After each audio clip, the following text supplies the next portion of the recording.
8 சுவைகளில் கொண்டாடத்தான் line squash இருக்குது நம்மோடத்தான் ஃபுல்லா ஜோரா.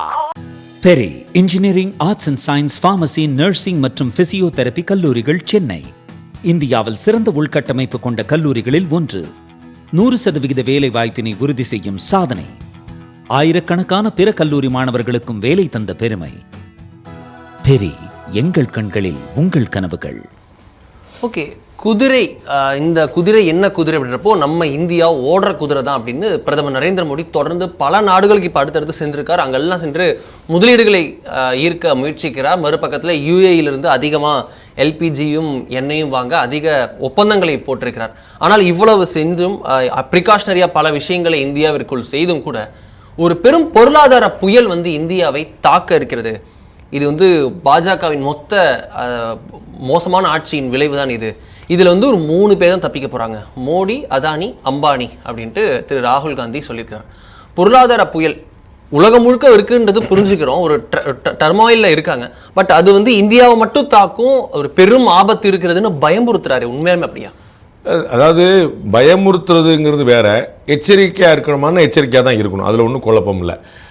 அப்போ நரேந்திர மோடியும் அம்பானியும் அதானியும் தப்பிச்சிருவாங்கன்னா அமித்ஷா தப்பிக்க மாட்டாரா அப்படின்னு இல்லை. ஸோ அதானி உருவானது பாஜக ஆட்சியில், ரைட் வச்சுக்கோங்க, யாரும் மறுக்கல. சரி, அம்பானி உருவானது யார் ஆட்சியில்னு சொல்லணும்ல, அவருடைய திருத்தகப்பனாருடைய ஆட்சியில் தான். அப்போ திரு ராஜீவ்காந்தி ஆட்சியில் தான் அம்பானிங்கிறது இவ்வளோ பெரிய விஸ்வரூபம் எடுத்தாருன்னு உலகத்துக்கு தெரியும். அப்போ மோடி ஆட்சியில் அதானி வளர்ந்தா குற்றம், ராஜீவ்காந்தி ஆட்சியில் அம்பானி வளர்ந்தா அது சுத்தமாக அது என்ன கேள்வி வருதுல. அப்போ இது ஒரு பாயிண்ட். ஸோ பொருளாதாரத்தில் அங்கங்கே ஒரு பீரியட், அதற்கு முந்தைய பீரியடில் டாட்டா வளர்ந்தாங்க நம்ம பார்த்தோம். அப்படி ஒவ்வொரு பீரியடில் ஒருத்தங்க வளருவாங்க, அது ஒன்றும் குழப்பம் இல்லை. ஒன்று. ரெண்டாவது பொருளாதார சுனாமி உலகத்தில் பெரிய அளவு பாடாப்படுத்திட்டு இருக்கு. இன்னமும் அவங்க ஈரான் ட்ரம்ப் ஒரு செட்டிலே ஆக மாட்டேன்றாங்க. இவர் ஒரு திருத்தம் பண்ணுறாரு, அவர் ஒரு வருத்தம் தெரிவிக்கிறார், மாறி மாறி அரைச்சிட்டு பேப்பராக வச்சிருக்காங்க. 1/2 மணி நேரத்தில் கொண்டுருவேன் பார்த்துக்கோ அப்படின்றாரு. படையை பூரா வாபஸ் வாங்குறாரு. ட்ரம்ப் என்ன பண்ணுறாருன்னு யாருக்கும் தெரியல, அங்கே ஜூனியர் கம்பெனி என்ன பண்ணுறாருன்னு யாருக்கும் தெரியல, என்ன பண்ணுவார்னு யாருக்கும் தெரியல. அப்படியே ஒரே கன்ஃபியூசிங் ஸ்டேட்டில் தான் இருக்குது. ஆனால் இந்த சரக்கு போக்குவரத்து பெரிய பாதிப்பை சந்திச்சிருக்கு. அதனால எண்ணெய் எரிபொருள் மட்டும் இல்லை, ஒட்டுமொத்த சரக்கு போக்குவரத்தை பாதிக்கப்பட்டிருக்கு. அதனால தான் பிரச்சனை. நீங்கள் வெறும் எண்ணெய் மட்டும் கூட நீங்கள் வேறு மாதிரி சமாளிக்கலாம், அது ஒரு major problem. That is not the only problem. அதை தாண்டி நிறைய ப்ராப்ளம் சேர்ந்துருக்கு. ஏன்னா நீங்கள் எதுவுமே போக வரல. இங்கேருந்து நாள் ஏற்றுமதி ஆகி வரணும், அங்கேருந்து நாள் இறக்குமதி ஆகி வரணும். அப்போ நடுவுக்கான அந்த ஹோர்முஸ் ஜலசந்தி நடுவு இடிச்சுக்கிட்டு நிற்குது. அப்போ எதுவுமே நிற்கும் போது அங்கே தான் அந்த பொருளாதார சிக்கல் நிற்குங்க பார்க்கணும். இது எல்லா ஊருக்கு இருக்குங்கிற பார்த்தோம். நம்ம இப்போ தான் சொன்னோம், இன்னைக்கு ஒரு 80 காசு ரூபா கிட்ட ஏற்றிருக்காங்க பெட்ரோல் டீசல். நம்ம முதல் முறை ஏற்ற போது சொன்னோம், தொடர்ந்து ஏற்ற போகிறாங்க. இது ஒரே முறை கிடையாது, முதல் முறை தான் சொன்னேன். நிறைய ஏற்ற போகிறாங்கன்னு சொன்னோம்.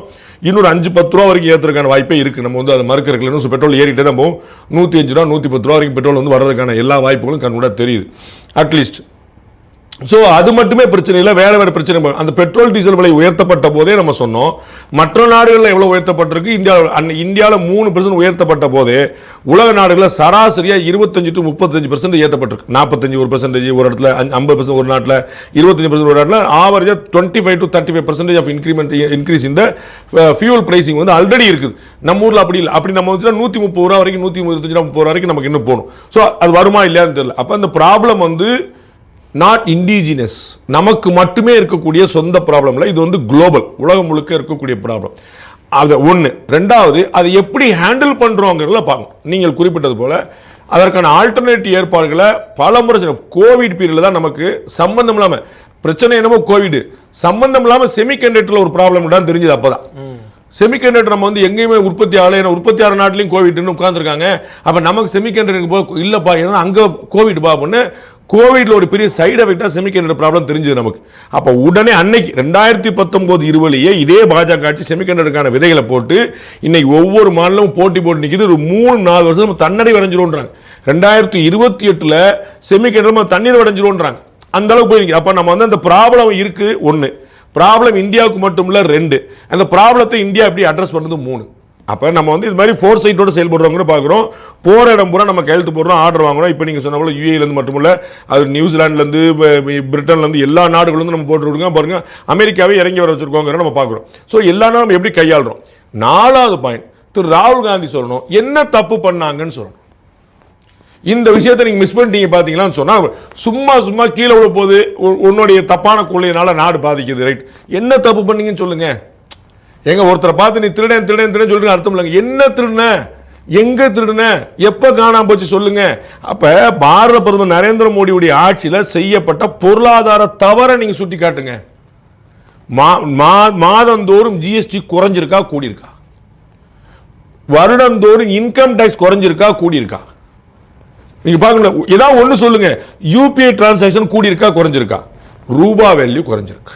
சரிங்களா? வாங்க அதே தான் திரும்ப ரூபா வேல்யூ குறைஞ்சிருச்சு, உண்மை. வரலாறு காணாத, டெய்லி வரலாறு காணாத. ஏன்னா 96 ரூபா 40 காசு இன்னைக்கு காலையில் நம்ம பேசும்போது, அப்ப அது 100 ரூபா வரைக்கும் அதுவும் போக வாய்ப்பு இருக்கு. நம்ம எப்படி வந்து பெட்ரோல் டீசல் விலை வந்து 130 ரூபா வரைக்கும் போக வாய்ப்பு இருக்குன்னு சொல்றோமோ, டாலருக்கு நிகரான இந்திய ரூபாயின் மதிப்பு 130 ரூபா வரைக்கும், ஒரு டாலருக்கு நிகராக வீழ வாய்ப்பு இருக்கு. நம்ம 100 ரூபா வரைக்கும் வீழ வாய்ப்பு இருக்கு இப்போதைக்கு இந்த கிரைசிஸ்க்குள்ள. ஸோ 96-40 இப்போ போய் நிக்குது. இதுவும் கூடும் தான் சொல்ல நான் மறுக்கிறதுக்கு இல்லை. ஆனா இந்தியாவுடைய ரூபாய் மதிப்பு மட்டும் தான் விழுந்திருக்காங்க நீங்க பார்க்கணும். அப்ப உலக நாடுகள் பூரா சஸ்டெயின் பண்ணிட்டு வர்றாங்க, இந்திய பொருளாதாரம் விழுதுன்னா கட்டாயமா சம்திங் ராங் வித் அஸ். நம்ம வந்து பொருளாதாரத்து பிரச்சனை இருக்குன்னு சொல்லிட்டு தான் ஆரம்பிக்கணும். நல்லா மறந்துடாதீங்க, இந்திய பொருளாதாரம் ஒரு பிரச்சனையில இருக்குது, மறுக்கல. உலக பொருளாதாரமே பிரச்சனை இருக்குது, அதுல இந்திய பொருளாதாரம். அப்ப ரூபாய் மதிப்பு வீழ்கிறதுன்னா மற்ற நாடுகளுடைய பொருளாதார மதிப்பு என்னவா இருக்குன்னு நீங்க பார்க்கணும். இதுதான் இப்பையும் உலக நாடுகளில் இருக்கக்கூடிய சர்வதேச நிறுவனங்கள்லாம் இந்தியாவுடைய பொருளாதாரம் அதற்கு எதிர்காலத்தில் என்னவா போகுதுன்னு பார்க்கணும். அந்நிய முதலீடுகள் குறைஞ்சிருக்கு, இந்திய முதலீடுகள் கூடுது. ஓன் இன்வெஸ்டர்ஸ் இந்தியாவில் இருக்கும் இன்வெஸ்ட் பண்றாங்க நம்பி, இந்த செபி மாதிரி விஷயங்கள். நேத்து வந்து செபியோடைய சேர்மன் வந்து சொல்றாரு, பெரிய சேலஞ்ச் இருக்குது. காந்தா பாண்டே நினைக்கிறேன், அவர் வந்து நிஷிகாந்த பாண்டே நினைக்கிறேன், அவர் வந்து தெளிவா சொல்றாரு, ஆமா ப்ராப்ளம் இருக்குது, ஆனா இந்தியாவுடைய மூவ் ரொம்ப பிரில்லியண்டா இருக்கு. நம்ம ஹிஸ்டாரிக்கலா பார்த்தோம்ல, முதல் இவ்வளவு பெரிய பார்த்துட்டே வரோம்ல, அதே மாதிரி இது வரைக்கும் இந்திய வரலாற்றிலேயே இல்லாத அளவுக்கு மிகப்பெரிய ரிசர்வ் வங்கி வந்து மிகப்பெரிய டிவிடெண்டை சென்ட்ரல் கவர்மெண்ட் கொடுக்க.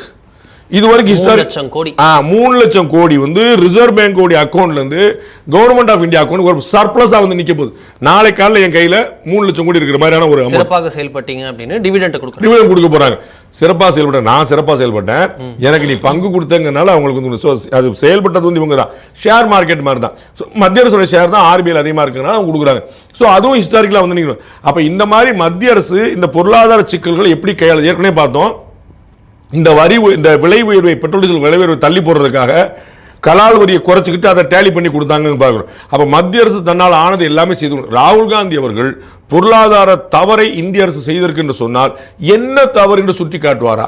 அவரை சுட்டி காட்ட முடியாம போலாம். அவர்கிட்ட பொருளாதார புள்ளிகள் 100 பேர் இருக்காங்கல்ல. இந்த கோவிட் பீரியட்ல நிறைய அமர்த்தியா சென் உட்பட பல பேர்கிட்ட பேசினார்ல, அது மாதிரி டேட்டா பேசி இந்தியன் கவர்மெண்ட் என்னப்பா தப்பு செஞ்சு கேளுங்க, அதை திருத்த சொல்லி கேட்கலாம். நம்ம அப்படி இல்லாம பொத்தாம்பூதா உலகம் முழுக்க விழுந்து கிடக்கும் போது அதுல போராடி எழுந்து வந்து மீண்டும் இருக்கக்கூடிய நம்பிக்கை தரக்கூடிய ஒரு நாட்டில் அந்த நாட்டுடைய ஆட்சியை அந்த பொலிட்டிக்கல் ரீசனுக்காக நீங்க அவங்களுக்கு விமர்சனம் பண்ணு சொல்லிட்டு ஒட்டுமொத்த இந்தியன்ஸ் உடைய பாரத மக்களுடைய நம்பிக்கையை குலைக்கிறது வந்து ஒரு நல்ல அரசியல் இல்லை. ஓகே, இந்த விஷயம் என்ன அப்படின்றத தாண்டி அடுத்ததா பார்க்குறோன்னா அதே விஷயம் தான் வந்து நிற்கிறதா? அது என்ன இது என்ன, அவர் வருவார் இவர் வருவார் மாதிரி திமுக போயிட்டு தாவேக்கா வந்திருக்கு, வேற விஷயம் எதுவும் மாறல, LHS = RHS அப்படின்னு விமர்சனங்களுக்கு அது ஈடு கொடுக்கக்கூடிய வகையில் இருமொழி கொள்கை தான் எங்கள் கொள்கை, அதில் நாங்கள் இது இல்லைன்ட்டாங்க. அதை தாண்டி PM ஸ்ரீ திட்டத்தில் திருப்பி அதை சர்ச்சை, திட்டத்தை பெற்றால்தான் அது திட்டத்தை நடைமுறைப்படுத்தினால்தான் அதுக்கு நிதி வரும் அப்படின்றத தாண்டி நிதி 2 வருஷமா தரல அப்படின்னு புகாராகவும் கூறியிருக்கிறார் கல்வி அமைச்சர் ராஜ்மோகன் அவர்கள். இது என்ன புரிஞ்சுக்கிறது? என்ன ராஜ்மோகன் அவர்கள் வந்து இருமொழி கொள்கை என்பதில் எங்களுக்கு மாற்றம் இல்லை அப்படின்னு சொல்லிட்டார். பள்ளிக்கல்வித்துறை அமைச்சர் சிறப்பாக செயல்படணும், நம்ம பெரிய எதிர்பார்ப்பு இருக்கு. இப்போ முக்கியமான கேள்வி, தமிழ்நாட்டில் எத்தனை மொழி கொள்கை இருக்கு? இது ஃபர்ஸ்ட் கேள்வி. இருமொழி கொள்கை தான் இருக்கு அப்படின்னு சொல்லி ஆல்ரெடி எக்ஸிஸ்டிங் இருமொழி கொள்கை தான். யாருக்கு? அரசு பள்ளிகளுக்கு மட்டுமா அப்படின்னு கேள்வி. தமிழ்நாட்டில் இருக்கக்கூடிய மெட்ரிகுலேஷன் பள்ளிகளுக்கு எத்தனை மொழி கொள்கை இருக்குது? CBSE பள்ளிகளுக்கு எத்தனை மொழி கொள்கை இருக்குது? இன்டர்நேஷனல் பள்ளிகளுக்கு எத்தனை மொழி கொள்கை இருக்குது? அப்ப வந்து நீங்க என்ன கொண்டு வரீங்க? சென்னை மாநகராட்சி பள்ளியில பிரெஞ்சு சொல்லி தராங்க, உருது சொல்லி தராங்க, தெலுங்கு சொல்லி தராங்க. சென்னை மாநகராட்சி பள்ளியில உருது, தெலுங்கு, பிரெஞ்சு. அப்ப என்ன கணக்கு? அப்ப இருமொழி கொள்கை இருக்கு. அவங்க நீங்க வந்து இந்திய மொழி இல்லைன்னு சொல்லி இருக்கக்கூடாது, தெலுங்கையும் சேர்த்து சொல்றேன். உங்களுக்கு புரியுங்களா? உருது வேற மொழி, நாங்க ஏதாவது 3ஆம் மொழி கத்துறோம்னு சொன்னாங்க, அதனால தான் கத்துறோம் சொல்லி பிரெஞ்சையும் உருதையும் அப்படி தப்பிச்சிருக்கூடாங்க, தெலுங்கையும் சேர்த்து. அப்ப இங்கேயுமே அப்படி இருக்கு. அப்படிங்கும் போது சென்னை மாநகராட்சி விட்டுருங்க, தமிழ்நாடு அரசு விட்டுருங்க, யாருக்கு இருமொழி கொள்கை நீங்க சொல்றீங்க? வேண்டாம். தமிழக முதலமைச்சருக்கு சொந்தமான பள்ளிக்கூடம் சொல்லியிருக்காங்களா இல்லையா? திரு அண்ணாமலை வெளியிட்டாரா இல்லையா? அவருக்கு சொந்தமான பள்ளிக்கூடத்தில் எத்தனை மணி கொள்கை கற்பிக்கப்படுது? விஜய் வித்யாஸ்ரம். அப்ப உங்களுக்கு எல்லாருக்கும் தெரியும், பள்ளிக்கல்வி தெரிஞ்சு ரொம்ப நிச்சயமா தெரியும், ரொம்ப கீழே இருந்து வெளியே வந்திருக்காரு, ரொம்ப போராடி கீழே இருந்து மேல வந்திருக்காரு. அவருக்கு ரொம்ப கன்ஃபார்மா தெரியும் அவர் பெரிய குடும்பத்து பிள்ளை கிடையாது. அவருக்கு தெரியும் ஏழைகளுடைய தேர்வாக அரசு பள்ளிகள் இருக்குது. அந்த ஏழை அடுத்த கட்டத்துக்கு நடுத்தர வர்க்கமா மாறிட்டான்னா அவனுடைய தேர்வு தனியார் பள்ளியா இருக்கு. இது கண்ட பாக்குறோமா இல்லையா? எல்லாரும். அப்ப அவர்கள் காசு இல்லாம இங்க இருக்கிறாங்கன்னு யோசிக்கணும். அப்ப நீங்க அப்படி இல்லாம அவர் தக்க வைக்கிறதுக்கான ஏற்பட்டு தனியார் பள்ளிகளுக்கு கிடைக்கக்கூடிய அத்தனையுமே நீங்க அரசு பள்ளியில் கிடைக்கணும். என்ன சந்தோஷம், என்ன பிரச்சனை? அப்ப திமுக குடும்பம், அதிமுக குடும்பம், தாவேகா குடும்பம் எல்லாரும் நடத்தக்கூடிய பள்ளிகள்ல மும்மொழி கொள்கை, அரசாங்கம் நடத்தக்கூடிய பள்ளியில இருமொழி கொள்கை. நீங்க தமிழகத்துடைய பள்ளிக்கல்வித்துறை அமைச்சர் திரு ராஜ்மோகன் சொல்லட்டும், ஏற்கனவே திரு எடப்பாடி பழனிசாமி முதலமைச்சராக இருக்கும்போது சொல்லியிருக்காரு, அரசு பள்ளிகள் மாணவர்களுக்கு நீட் தேர்வுல ஏன் இடஒதுக்கீடு கொடுக்கணும்னு சொல்றார். அப்போ சொல்றார் கிட்டத்தட்ட 49% மாணவர்கள் அரசு பள்ளி மாணவர்கள் என்றார். அதுல இருந்து என்ன தெரியுது? 51% மாணவர்கள் தனியார் பள்ளி மாணவர்கள் தெரியுது. ஆமாவா? நீங்க டேக் வேணும் 50% நாங்க வந்து கவர்மெண்ட் ஸ்கூல் ஸ்டூடெண்ட்ஸுங்க அப்படின்றார். சூப்பருங்க. அப்ப 50% யாருங்க மிச்சம்? Private schools. அப்ப தமிழ்நாட்டில் 50% மாணவர்கள் வந்து மும்மொழி கொள்கையை படிச்சுட்டு இருக்காங்க. அப்ப எங்க ரூல், எங்களுடைய கொள்கை இருமொழி தான். அது நடைமுறைப்படுத்த முடியாத ஒன்று எப்படி கொள்கையா இருக்க முடியும்? தமிழ்நாட்டில் தமிழ் படிக்காம ஒரு மாணவன் வெளியேற முடியாதுன்னு பள்ளிக்கல்வித்துறை அமைச்சர் சொல்வாரா? இருக்கிற நிலைமை. பின்னாடி என்ன செய்யறது? ஒரு மாணவன் வெளியேறும் +2 வரைக்கும் தமிழ் ஒரு சப்ஜெக்ட் இல்லாம ஒரு ஸ்கூல் இங்க நடக்க முடியாது. ஆங்கிலத்தில் பேசவில்லை என்றால் அபராதம் விதிக்கக்கூடிய பள்ளி இல்லைன்னு பள்ளிக்கல்வித்துறை அமைச்சர் சொல்வாரா? தமிழ்நாட்டில் பள்ளிக்கூடத்தில் தமிழ் பேச முடியாத நிலைமை இருக்குல்ல, மறுப்பாரா? அப்ப எங்க ஒரு உட்டோப்பியன் வேர்ல்டுல நம்ம வாழ்ற அர்த்தம் இல்லை. திமுகவுடைய கொள்கைக்கும் தாவேக்காவுடைய கொள்கைக்கும் வித்தியாசம் நான் 100 முறை சொல்லிட்டோம். நீங்க திமுக ரூட்டில் தாவேக்கான்றீங்க, திமுக தான் தாவேக்கான்ற சாட்சி நான் சொல்ல, திமுக தலைவரே சொல்லியிருக்காரு. நேற்று தஞ்சாவூர்ல தற்போது நடப்பதும் திமுக ஆட்சி தான் அப்படின்னு எங்களுக்கு வித்தியாசம் இல்ல. திராவிடியன் ஐடியாலஜி வித்தியாசம் இல்ல. திமுகவை தான் மக்கள் தோற்கடித்தார்களோட திராவிட ஐடியாலஜியை மக்கள் தோற்கடிக்கலன்னு சொல்லிருக்கு. அப்ப இவங்க எல்லாமே ஒரே பாதை. ஆனா நமக்கு என்ன, இவங்க ஒரே பாதையில போறாங்க, வேற ஒரு பாதை போறாங்க, தனி வழி போறாங்க. அதெல்லாம் நமக்கு மேட்டர் இல்ல. பிரச்சனை இருமொழி கொள்கை யாருக்கு? அதற்கு பதில் சொல்றோம். அரசு பள்ளி மாணவர்களுக்கு மட்டும் இருமொழி கொள்கை, மற்றவர்கள் மும்மொழி கொள்கை. இது நியாயமான அரசியலாங்கிற பாய். இதே டோன், இந்த டோன் அப்படின்றது இந்த விஷயத்தோட நின்றுமா? மத்திய அரசு நடனம் உறவிலும் தாவேக்கா இதே பாணியை தொடர இருக்கிறது. அதே பாணியை தான் தொடரும். முதலமைச்சர் போய் நேரடியாக பிரதமரை சந்திக்க போறார். அநேகமாக இந்த மாதமே அமைச்சரை விரிவாக்கத்தை பிறகு பார்க்கறதுக்கான வாய்ப்புகள் தெரிகின்றன. அதற்கு பிறகு வந்து உள்துறை அமைச்சரை சந்திப்பார். இந்த 2 சந்திப்பு வரைக்கும் ரொம்ப அமிக்கபுளாக அப்படி சட்டலாக போவாங்க. அதற்கு பிறகு வந்து ஒரு 2 நாளைக்கு ஒன்று இருக்காது. அதற்கு பிறகு உள்ளாட்சி தேர்தல் வரும்போது ஒன்றிய அரசு மக்களுக்கு ஒன்றுமே செய்யலை அப்படின்னு ஆரம்பிப்பாங்க. நீங்கள் பார்த்துட்டு நடக்க போகுது விஷயம் அந்த டைம்லேயும் நோட் பண்ணி வச்சுக்கோங்க. அப்படியே தான் வரப்போகுது. ஒன்றிய அரசு வந்து தமிழ்நாட்டுக்கு எதுவுமே செய்யலைன்னு ஆரம்பிப்பாங்க. ஏன்னா அவங்களுக்கு வந்து கொள்கை எதிரி பாஜகன்னு அறிவிச்சிட்டாங்க. அதனால மத்திய அரசை பழி சொல்லலைன்னு இவங்கெல்லாம் பி டீம்ன்றாங்க. உங்களுக்கு புரியுங்களா? திருமாவளவனுடைய பேட்டியில் ஒரு டபுள் ஸ்டாண்டர்ட் ஒன்று வருது. என்ன அப்படின்னா, முன்னாடி சொன்னார் பாஜகவின் பி டீம் அப்படின்னு இவங்க சொன்னார். அதே பெற்றெடுத்த பிள்ளை விஜய்னு சொன்னார். இப்போ அவங்க கட்சி ஆதரிக்கிறாங்கன்னு வச்சுக்கோங்க. அது நம்ம பெற்றெடுத்த பிள்ளை தானே அப்படின்னு சொல்லிட்டு, பெற்றால் தான் பிள்ளையா அப்படின்னு சொல்லி அவங்க போய் ஆதரிக்கிறாங்கன்னு வச்சுக்கோங்க. அப்புறம் அதே பேட்டில் என்ன சொல்றாரு, தாவேக்கா அதிரி புதிரியாக வெற்றி பெற்றதன் மூலமாக பாஜகவுக்கு ஒரு ஸ்பேஸ் கிரியேட் ஆயிடுச்சுன்றார். எதுக்கு? தாவேக்காவை எதிர்க்கிறதுக்கு. அப்ப இந்த முரண் தெரியுதா? தாவேக்காவை எதிர்க்கக்கூடியது பாஜக நம்புறாரு. ஏன்னா அதிமுக திமுக எல்லாம் ஒரே அணி தான், ஒரே விஷயம் தான். நம்ம 100 சொல்லுங்க, அதை திரும்ப என்டார்ஸ் பண்றாரு. அதனால ஐடியாலஜிக்கலா இவங்களுக்கு எந்த வித்தியாசம் வராது இல்லைங்க. அதனால தான் அதிமுக திமுக சேர்றதை பத்தியே பேச்சு வந்துச்சு.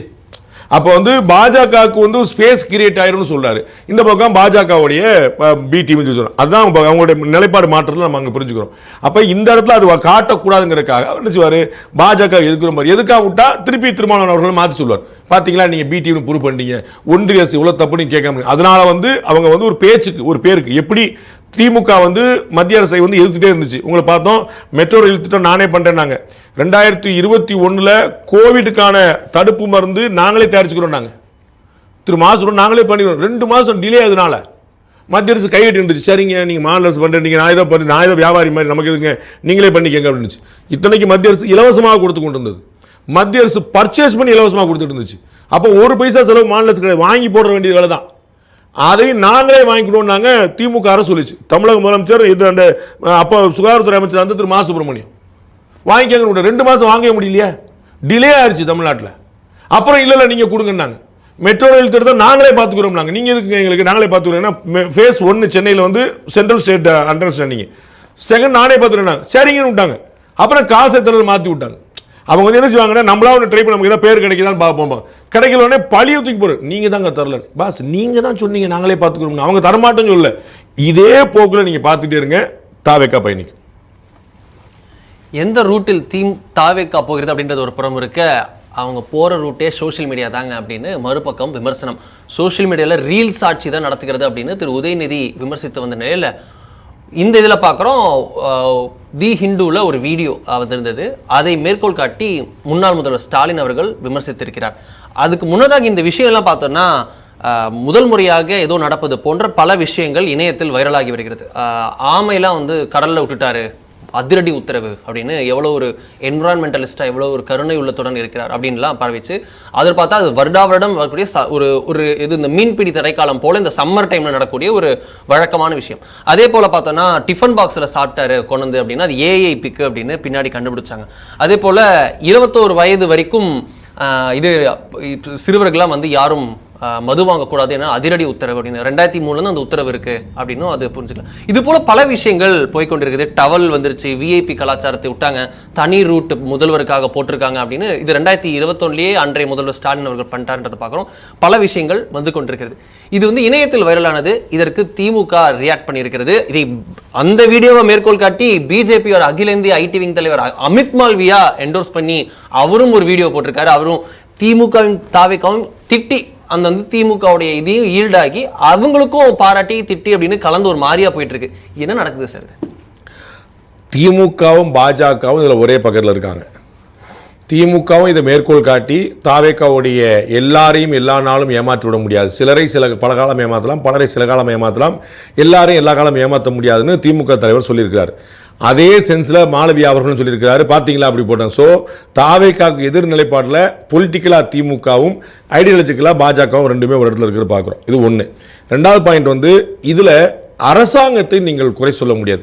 நம்முடைய நண்பர் டி சுரேஷ்குமார் தான் இந்த வீடியோ வெளியிட்டிருக்காரு. ஹிந்துவில் ரொம்ப கெட்டிக்காரரு. அவர் ஆழ்ந்து ரிசர்ச் பண்ணக்கூடிய உருப்படியான தமிழ்நாட்டில் இருக்கக்கூடிய சில பத்திரிகையாளர்களை அவர் ரொம்ப முக்கியமானவர். ரொம்ப சென்சிபிளாக செய்தியில் கொடுக்கக்கூடியவர், பரபரப்புக்காக கொடுக்காம உருப்படியாக பண்ணக்கூடிய ரொம்ப தன்மையான ஜேர்னலிஸ்ட் வச்சுருக்கேன். ஸோ அவர் தான் இந்த வீடியோவை போடுறார். அவர் போட்டது உண்மை, அது ஒன்றும் பிரச்சனை. ஆனால் நாம் இதுக்கு தாவேக்காவை பழி சொல்லலாம், தாவேக்கா அரசையோ முதலமைச்சரையோ பழி சொல்ல முடியாது. இது ஃபேன் ஃபாலோயிங், ஃபேன் மூமெண்ட். அவங்க வந்து ஒரு நான் சொன்னேன்ல, நேற்று வரைக்கும் அவங்க என்ன பண்ணிட்டு இருந்தாங்க, அஜித்தை திட்டி சண்டை போட்டு இருந்தாங்க. அஜித்தை திட்ட முடியல, இனிமேல் அவர் மாதிரி ரேஸுக்கு போயிட்டு மெடலாக வாங்கி குடிச்சிட்டு இருக்காரு. இப்போ அவர் இன்னும் செய்ய முடியல, சினிமாவில் வேற இல்லைன்னு என்னடா செய்யணும்னு சொல்லி பார்த்துட்டு இந்த பக்கம் வந்தோடனே திமுக சிக்கிச்சு, திமுக போட்டு அடி அடிச்சாங்க. இப்போ ஆட்சிக்கு வந்தாச்சு. இப்போ வழக்கமாக ஆட்சியில் திமுக இருந்தால் நம்ம திரும்பி ஆரம்பிச்சு ஒன்று போடலாம். ஆட்சியில் உட்கார்ந்துருக்கே நம்மால். இப்போ வெர்ச்சுவல் வாரியர்ஸுக்கு வந்து வாரியர்ஸ் ரெடியாக இருக்காங்க, வெர்ச்சுவலாக ஒன்றும் கிடைக்க மாட்டுது. கைவர் நமங்குது. அதனால வெர்ச்சுவலா இதை மாதிரி கிளப்பி விடுறாங்க. அது வந்து ஃபேன் ஃபாலோயிங், ஃபேண்டம் அப்படின்னு ஸ்டார்டம் அப்படின்னு நீங்க பார்த்துட்டு சூப்பருங்க பின்றாங்கன்னு போயிட்டு உண்மையான செய்திகள் வந்து எங்கேருந்து வருது, நீங்க சாணக்கியா மாதிரியான ஊடகங்களை நீங்க பார்க்கணும். அவ்வளவுதான். அப்ப சாணக்கியால இதை போட்டிருக்காங்களா? நம்முடைய நித்யானந்த அவர்கள் என்ன சொல்லியிருக்காரு, சாணக்கியால ஒரு நியூஸ் வரலன்னு அந்த நியூஸே நமக்கு தேவையில்லைன்னு அர்த்தம் இருக்கு. அந்த மாதிரி நம்ம வந்து இப்போ இது வந்து உண்மையா இப்போ நீங்க இதுல பாத்தீங்கன்னா நீங்க வந்து ஒரு 3-4 தான் போட்டிருக்கீங்க. இது மாதிரி 400 சுத்துது. அது 2 சாணக்கியா லோகோ போட்டே சுத்தம். உங்களுக்கு சாணக்கியால போட்டாங்க. தமிழகத்தின் இந்தியாவின் சூப்பரான முதலமைச்சர் விஜய் தான் அப்படின்னு சாணக்கியால போட்டிருக்காங்கன்னே சாணக்கியா லோகோடே போகும். நம்ம ஃபாண்ட் எல்லாம் மாத்தி கூட போட்டு பரப்பிட்டு அதே ஃபாண்ட் போறீங்க. எவ்வளவு நேரம் ஆகுது? என்னங்க ஒரு மெரி மேட்டர். நீங்க ஒரு டிஃபன் சாப்பிடல ஏதாவது வித்தியாசம் தெரியுதா பாருங்க, எவ்வளவு ஒரிஜினலா சாப்பிடறாரு பாருங்க. அப்ப ஏல இவ்வளவு கொண்டு வந்த பிறகு நீங்க வந்து ஃபாண்ட் ஒரு பெரிய பிரச்சனையா? ஆனா சாணக்கியாவுடைய பேஜ்ல இதை போட்டிருக்காங்களா நீ பார்க்கணும். அவ்வளவுதான். எதையுமே அந்த ரூட்டுக்கு பின்னாடி போய் பார்த்தாங்கன்னா அது உண்மை தெரிஞ்சிடும். அவ்வளவுதான் நம்ம பார்க்க வேண்டியது. அப்ப இதுல வந்து இவங்க என்ன பண்றாங்க ஏது பண்றாங்க இப்படி சோசியல் மீடியா அது வந்து ஃபேன் ஃபாலோவிங். அது அப்படிதான் இருக்கும். திமுக தலைவர் ஆட்சியில் இருந்தபோது அப்படிதான் செய்வாங்க. திரு உதயநிதிக்கு ஆதரவு அப்படிதான் பண்ணிட்டு இருந்தாங்க. ஏடிஎம்கே அப்படிதான் பண்ணுவாங்க. அதெல்லாம் ஒன்றும் குழப்பமே இல்லை. அரசாங்கம் ஒரு பிரஸ் ரிலீஸ் வெளியிட்டு இருக்கா இந்த மாதிரி, நாங்க வந்து இதுவரைக்கும் முந்தைய ஆட்சி எதுவுமே செய்யாம நாங்க தாவேக்கா ஆட்சி அமைச்சு பிடிச்சிருக்கோம்னா அது பொய்யா விஷயம். ஃபேக்ட் செக் வந்து அரசாங்கம் சொல்லதான் நீங்க பார்க்க முடியும். சோசியல் மீடியாவில் 1000 பேர் ஆரம்பிச்சிருப்பாங்க. நீங்க ஒன்று ஃபேக்ட் செக் பண்ணி வச்சுங்க. அப்புறம் நீங்க பார்த்துருப்பீங்க போன திமுக ஆட்சியில் ஃபேக்ட் செக்குன்னே ஒரு குரூப் வச்சிருந்தாங்க. அதுல எவ்வளவு தப்பான ஃபேக்ட் போட்டான்னு திரு அண்ணாமலை பல முறை எக்ஸ்போஸ் பண்ணியிருந்தாரு பாத்துங்க. அவங்க ஃபேக்ட் செக்கே தப்பா ஃபேக்ட் பண்ணியிருக்காங்க அப்படின்னு சொல்லிட்டு. அப்ப அரசாங்கத்தை ஏன் அது எக்ஸ்போஸ் பண்ணாருன்னா அது அரசாங்கத்துடைய குழுவா இருந்துச்சு. அப்ப அரசாங்கம் ஒரு பிரஸ் ரிலீஸ்ல, ஒரு ஜிஓல, ஒரு கெசெட்ல தப்பா போட்டிருந்தாங்கன்னா we can counter. சோசியல் மீடியாவில் 4 பேர் போடுறாங்கன்னா அது வந்து இன்னும் தலைவருக்கு இன்னும் ஃபேன் குறையவே இல்லையே, சூப்பராக இருக்காங்களே, அப்படி நீங்கள் ஹாப்பி ஆகிட்டு போக வேண்டியதானே தவிர அதை பார்த்துட்டு இது சரியாதுன்னா அதுக்கு பழிய தூக்கி நீங்கள் வந்து திரு விஜய் மேலேயோ தாவேக்கா அரசு மேலேயோ போகிறது நியாயம் இல்லை. ஸோ இது போல் வந்துச்சு அப்படின்னா ஃபேக்ட் செக் பண்ணணும், ரூட்டை தேடி போகணும், ரூட்டுக்கு தான் சாணக்கியா பார்க்கணும். ஆமாம், சாணக்கியா பார்க்கணும், அண்ட் ரூட்டு தான் பின்னாடி ரூட்டை தேடி போகணும் அப்படின்றது தான் புரிஞ்சுக்கணும்னு நினைக்கிறேன். நேர்களே, இன்னொரு நிகழ்ச்சியில் பார்ப்போம். அதுவரை நன்றி, வணக்கம்.